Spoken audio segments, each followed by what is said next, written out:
I suppose that's a way to start a new year, huh? First seasonal gay anime spotlight of the year, 2023, covering the winter season. Let's start with Anis and Euphilia, from the magical revolution of the reincarnated princess and the genius young lady. So let's talk about our two major players. First is the reincarnated princess Anis, who, as the name suggests, is someone who was isekai'd and reincarnated as a princess of a magical kingdom, though she is unable to use magic herself. But she develops magicology, which combines magic and science. From a young age, Anis has told her father, the king, that she gives up her right to the throne as she doesn't wish to get married to a man and would rather marry a woman. This has made her brother, Prince Algard, to be extremely bitter towards her for forcing the throne on him, which requires him to get married to a woman that he doesn't love. Speaking of, our second player is a genius young lady, Euphilia, a daughter of a prime minister, and was set to marry Algard and become the queen. But during a public party, Algard calls off the engagement and proclaims that he will marry a commoner girl. Not only that, but him and his friends lie to everyone, saying that Euphilia has aggressively bullied her because he is the world. This is where Anis and Euphilia's stories combine, though it should be noted that the two of them were friends during childhood. In one of her flying experiments, Anis accidentally crashes into the party that Algard is publicly humiliating Euphilia at. Anis quickly puts two and two together about what's going on and decides to kidnap Euphilia. She takes her to her father and proclaims that she wants to keep her. Here's the plan. Euphilia will become Anis's assistant in her magicology works and be the one to report it to the public. That way, it will hopefully get people's mind off of Algard calling off their engagement and the lies. And bonus for Anis, this means that she gets to have a cute assistant, as it's clear that she has a crush on Euphilia, having always thought that both her and her magic was beautiful. And by episode 4, Euphilia seems to have fallen for Anis as well. The relationship is super sweet, as Anis wants to do everything she can to make Euphilia happy, expecting nothing in return. Just happy that Euphilia is by her side. We'll have to see how far the relationship between Anis and Euphilia goes, but given that this anime is listed as a Yuri anime, I definitely have high hopes for it. Next up is Mifune and Ogawa from Tomo-chan is a Girl, two Gyaru girls who are minor characters seen throughout the anime so far. They initially had a crush on Misaki, and were upset when they learned that Tomo was a girl and was close to him, so they decide to confront Tomo about it, who initially thinks that they are challenging her to a fight. But when they talk about Misaki, Tomo believes that they want to talk about girl stuff, something that she always wanted to do. Tomo gets really excited and decides to help Mifune and Ogawa out with Misaki, but with her boyish charm, the two of them end up falling for Tomo instead. This connects with Mizuru saying that in middle school, Tomo was known as the air-headed lady killer. By first being antagonistic towards her and then crushing on her when they see Tomo's true self, they kind of remind me of the idiot trio from Maid-sama, who were antagonistic towards Misaki, but also fell for her when they learned about her true self. Given the type of story this is, I don't think that Mifune and Ogawa's crush on Tomo will go anywhere substantial,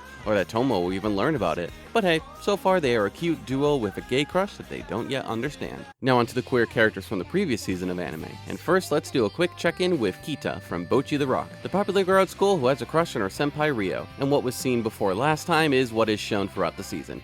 Kita continuing to be in love with Rio without it really progressing anywhere. That's a little disappointing. Regardless, I really do love Kita. From her bright and infectious positive energy to the fact that she's adored by everyone in school, and just look at her. Head empty, no thoughts, she's perfect. And now for the big one, let's talk about Kahoku from the first 10 episodes of To Your Eternity Season 2. But before I talk about my poor problematic boy, we need to give context to two different things. One being the case of Fushi's gender, and the other being Hayase's curse and her descendants. Let's start with Fushi's gender. For context, Fushi is originally an orb that was sent to Earth by the Black Robe figure. One of Fushi's many abilities is that he can turn himself into any animal or human that he has met, but only after they've died. So because of this, Fushi technically doesn't have a biological gender. The boy was the first human that he met and took care of him, and it was in the form of the boy that his mother March taught him stuff and named him Fushi. So because of this, Fushi usually transforms into the boy and references to themselves and is referred to as a male, even when transforming into a woman. Now on to the other context we need, Hayase's curse and her descendants. After meeting Fushi and learning of his immortality,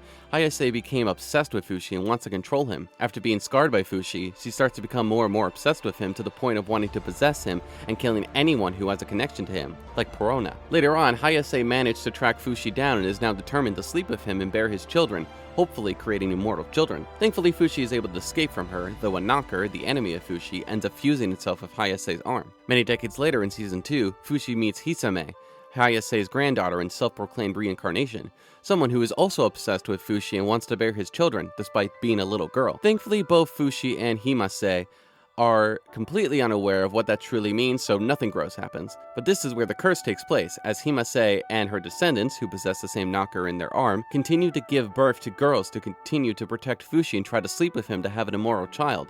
This continues to happen to Fushi as the decades go by. That is until the 6th descendant, Kahaku, Hayase's newest successor, whose mother wasn't able to give birth to a girl before dying. Kahaku understands this curse and what his ancestors have tried to do, and assures Fushi that he won't try to sleep with him since he's not a woman. All he wants to do is protect Fushi with the Guardians and fight against the Knockers, despite still having the same one in his arm. Fushi and Kahaku actually spend more time together than any of Hayase's other descendants, allowing their connection to be closer. As Fushi has to hide from the Church of Bennett that see him as a heretic and a devil, Kahaku suggests that Fushi travel in one of his other forms, and when Kahaku sees Fushi transform into Perona, Kahaku immediately falls in love, for it seems that Hayase's curse still has a grasp on him. For a while after this, Kahaku refers to Fushi as a woman, even being around people that know who Fushi is. And eventually, Kahaku asks Fushi to marry him and become his wife, but when Kahaku hugs Fushi in Perona's form, Fushi has a big negative reaction to it and pushes him away. Kahaku continues to try and be affectionate with Fushi, no matter what form he takes, stating that he loves him no matter what. Man or woman, it doesn't matter. Definitely showing some of the possessiveness that Hayase had. Fushi tells Kahaku the full story of his ancestor and all the wrong that she did to him. Hearing this story, Kahaku becomes incredibly distraught and profusely apologizes to Fushi, promising to stay away from him for now, though he does return to help Fushi escape from the Church of Bennett and rescue the others. As of episode 10, Fushi and Kahaku are on friendlier terms again, but don't seem to be as close as they were before Kahaku confessed his true feelings. It's safe to say that Kahaku is pansexual, as he doesn't care what Fushi looks like, he just loves Fushi for who he is. But something to be determined is whether that's an effect of Hayase's curse, or if his feelings are truly his own. We'll also have to see if Kahaku's feelings towards Fushi become possessive again.